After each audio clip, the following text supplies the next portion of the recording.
Salut les gars et bienvenue dans une nouvelle vidéo. Aujourd'hui, on va voir quelque chose qui va vous permettre de garder la balle dans n'importe quelle situation et ça, même si vous n'êtes pas des bons dribbleurs. C'est parti. La protection en arrêt, on va découper ça en deux parties. On va se concentrer sur deux parties différentes distinctement. D'abord le haut du corps et ensuite le bas du corps avec le ballon. On commence directement avec le haut du corps. Donc les gars, ce qu'on va voir aujourd'hui, ça va être la protection de balle. Vu que je suis seul sur le terrain et que j'ai pas de défenseur pour vous illustrer le truc, imaginez que ce poteau-là, c'est un défenseur. Marwan, est-ce que tu peux mettre la tête de Ramos vers là, s'il te plaît? Comme ça, les gens, ils vont bien comprendre que c'est le défenseur. La protection de balle, qu'est-ce que c'est? La protection de balle, c'est de mettre votre corps entre le ballon et le défenseur qui se trouve derrière vous. Pourquoi faire ça? Ça empêche le défenseur de pouvoir avoir accès au ballon, d'avoir à une distance assez courte pour pouvoir le toucher avec une partie de son corps. Comment faire une bonne protection de balle? Il y a différentes protections de balle. Il y a des protections de balle qui se font à l'arrêt et il y en a qui se font en mouvement. Malgré le fait qu'il y ait quelques différences qu'on va voir après, il y a une base qui est commune entre ces deux façons de faire une protection de balle. Cette base-là, c'est l'utilisation de votre corps entre le défenseur et l'utilisation de votre pied avec le ballon. Parce que c'est un tout. Corps, pied, ballon, défenseur. C'est comme s'il y a un alignement entre ces trois personnes. 4 personnes. 1, 2, 3, 4 personnes. Donc, on va d'abord voir les protections de balle à l'arrêt parce que ouais, un poteau, ça ne bouge pas malheureusement. Donc, je vais m'adapter juste après pour pouvoir le faire en mouvement. Mais d'abord à l'arrêt. Donc, comme je vous l'ai dit, faire une protection de balle, c'est de garder en distance le ballon avec le défenseur tout en vous aidant de votre corps. Alors pour ça, vous pouvez utiliser deux parties de votre corps. Soit le buste et le dos pour tenir à distance le défenseur qui va s'appuyer sur vous. Ce que vous allez faire dans cette situation, c'est de mettre votre poids de corps sur le défenseur. Mais attention, ne mettez pas tout votre poids de corps parce que si le défenseur recule d'un coup en sentant que votre poids de corps est entièrement sur lui, vous tombez. Donc, mettez pas tout votre corps, mais mettre une grande partie de votre poids de corps tout en restant alerte sur le fait qu'il puisse se retirer d'un coup pour pas que vous tombiez. Après le buste, une autre partie de votre haut du corps que vous pouvez utiliser, c'est votre bras. L'utilisation du bras est super utile dans le sens où vous n'êtes pas obligé de mettre tout votre poids de corps sur le défenseur pour pouvoir le garder à distance. Vous pouvez vous aider du bras et surtout augmenter la distance qui sépare le défenseur du ballon à l'aide de votre bras.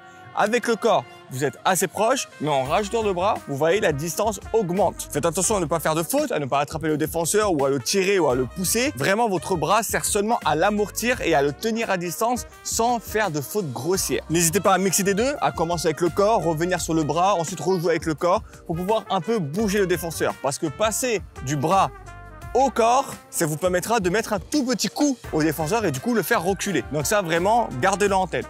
Passer du bras au corps pour pouvoir mettre un petit coup au défenseur, le faire reculer et du coup pouvoir protéger la balle correctement et voire même le déséquilibrer pour pouvoir ensuite partir.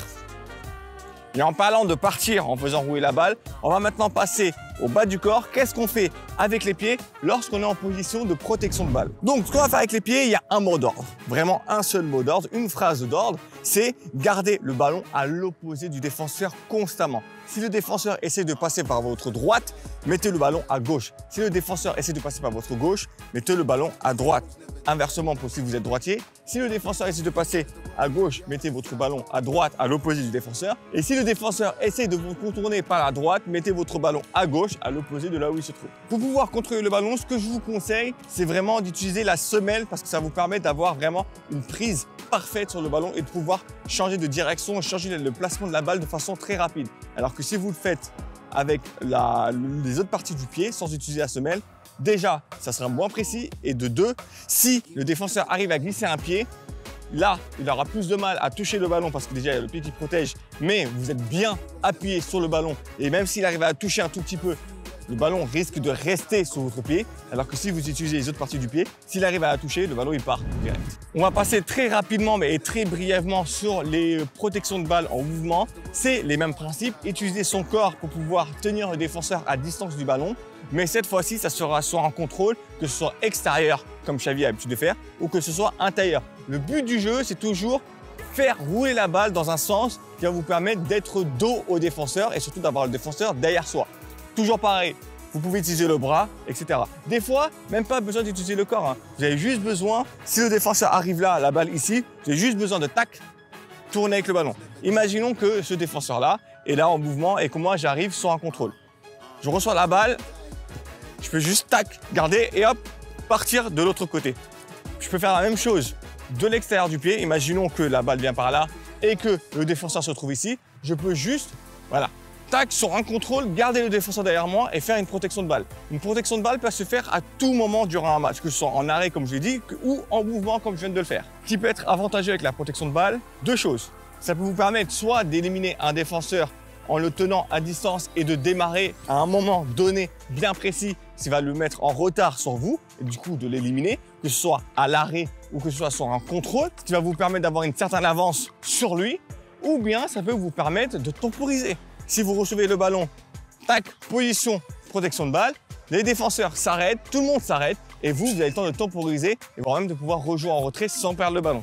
Ça, c'est l'avantage de la protection de balle. Ça vous permet vraiment de ne pas perdre le ballon. Que ce soit pour éliminer ou avancer, ou que ce soit pour gagner du temps, temporiser et ressortir le ballon. Voilà les gars, c'est la fin de cette vidéo. J'espère qu'elle vous aura plu. J'espère que ces petits conseils sur la protection de balle vous permettront d'être plus conservateur, de moins perdre le ballon durant un match. Surtout, n'hésitez pas à l'utiliser. C'est vraiment le geste qui vous permettra à tout moment de protéger votre ballon et de garder votre ballon. Vous pouvez en abuser, c'est primordial. Dans le football, c'est une règle qu'il faut à tout prix respecter, c'est ne pas perdre le ballon et ne pas donner le ballon à l'adversaire. Parce qu'à un haut niveau, une fois que tu perds la balle, tu peux mettre beaucoup de temps avant de le récupérer. Donc ça, ne l'oubliez pas. Nous, on se retrouve la prochaine fois pour une prochaine vidéo.